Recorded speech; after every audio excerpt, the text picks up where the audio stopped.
A'udzubillahiminasyaitonirrajim. Bismillahirrahmanirrahim. Assalamualaikum warahmatullahi wabarakatuh.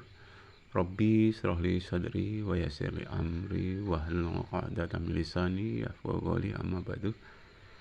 Pemirsa yang dirahmati oleh Allah Subhanahu wa taala, di kesempatan ini yang pertama marilah kita senantiasa bersyukur atas segala nikmat yang telah diberikan Allah Subhanahu wa taala kepada kita.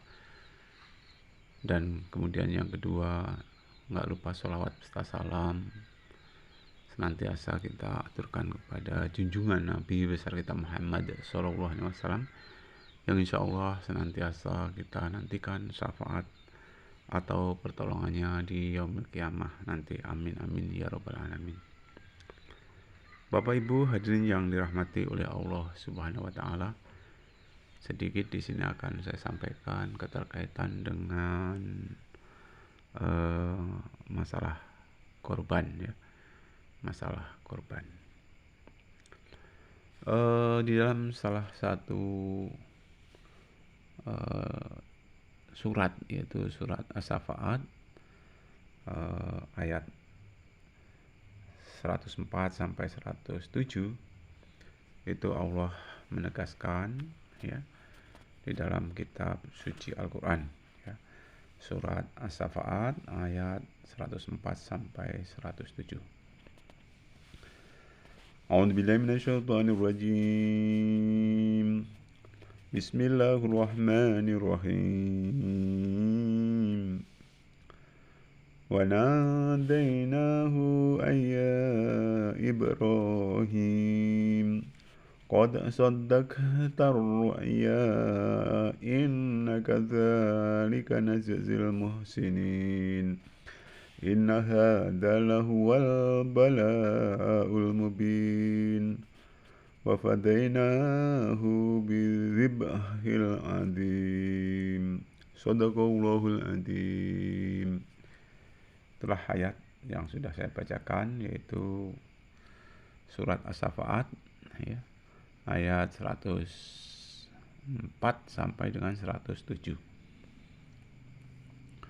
Dalam ayat tersebut, ya, insya Allah, ya, tafsirnya sebagai berikut. Lalu dia kami seru, hai Ibrahim, sesungguhnya telah engkau turut mimpi itu. Sesungguhnya begitulah kami membalasi orang-orang yang berbuat baik. Sesungguhnya ini adalah cobaan yang nyata. Kami tebusi anaknya itu dengan sembelihan yang besar, yaitu seekor khibas. Hadirin yang dirahmati oleh Allah Subhanahu wa taala, masalah korban, ya, itu dilaksanakan di hari raya Idul Adha, ya. Sering disebut juga hari raya haji, ya. Ada juga yang menyebut hari raya korban, ya. Hadirin yang dirahmati oleh Allah Subhanahu wa taala, kenapa kok disebut hari raya haji, ya, atau hari raya korban? Nah, di sini sebagian besar amalan haji itu dilaksanakan di hari itu, ya. Misalnya melempar jumroh, menyembelih binatang korban, mencukur rambut, ya, tawaf ifadah, ya, dan bersa'i. Itu dilaksanakan di hari itu, ya, yaitu tanggal 10, ya. Kemudian ini masalah berkorban itu adalah salah satu cara, ya, salah satu cara untuk mengikuti jejak Nabi Ibrahim, ya. Ujiannya yang mereka diuji lulus, ya. Jadi Nabi Ibrahim itu diuji lulus, sehingga sebagai imbalannya dari Allah menyuruh malaikat Jibril, ya, membawa kambing domba dari surga sebagai pengganti pengorbanan Ismail. Jadi si Ismail, ya, diganti dengan mau disembelih itu diganti dengan seekor domba dari surga, ya. Nah, sejak itulah, ya, Allah Subhanahu wa taala menganjurkan ya kepada orang-orang yang beriman, kepada orang-orang yang bertakwa ya, untuk setiap tahunnya ya, kalau bisa sampai dengan datang hari kiamat itu berkorban ya. Berkorban yaitu memotong binatang ternak, bisa sapi, bisa kambing ya, ataupun bisa yang lain ya.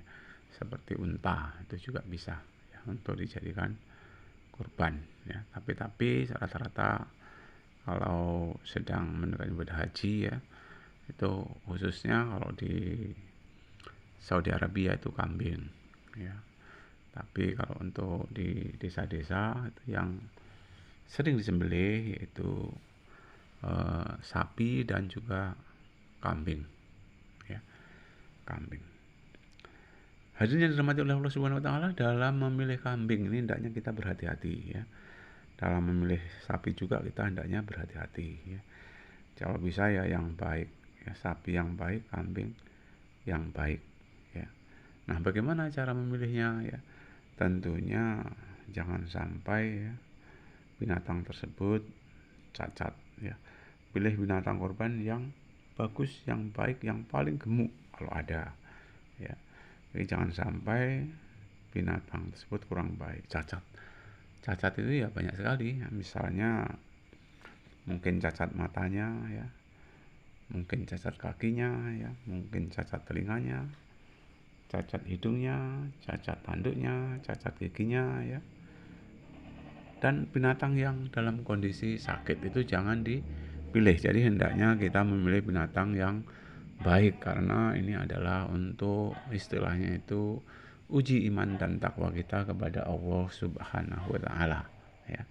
Mudah-mudahan harapan kita setiap tahun kita bisa berkorban ya, berkorban. Karena ini masalah ini adalah ujian yang paling berat ya bagi Nabi Ibrahim, yaitu disuruh menyembelih anaknya ya, disuruh menyembelih anaknya. Dan alhamdulillah, syukur ya, dengan kerelaan hati anaknya pun juga ikhlas. Kalau memang itu perintah dari Allah, laksanakan ya, kata si Nabi Ismail ya. Walaupun dia itu istilahnya dijadikan korban ya, untuk disembelih ya, setelah dimintai ya, keikhlasan ataupun keberanian Nabi Ismail, ternyata dia ikhlas, rela, berani ya, untuk dikorbankan ayahnya. Alhamdulillah, syukur dengan keikhlasan hal tersebut, akhirnya malaikat Jibril ya menggantinya dengan seekor domba kibas ya. Mudah-mudahan ini pelajaran berharga buat kita dan kita bisa berkorban di setiap tahunnya. Itu saja, lebih kurang saya minta maaf. Saya akhiri bila taufiq wal hidayah. Assalamualaikum warahmatullahi wabarakatuh.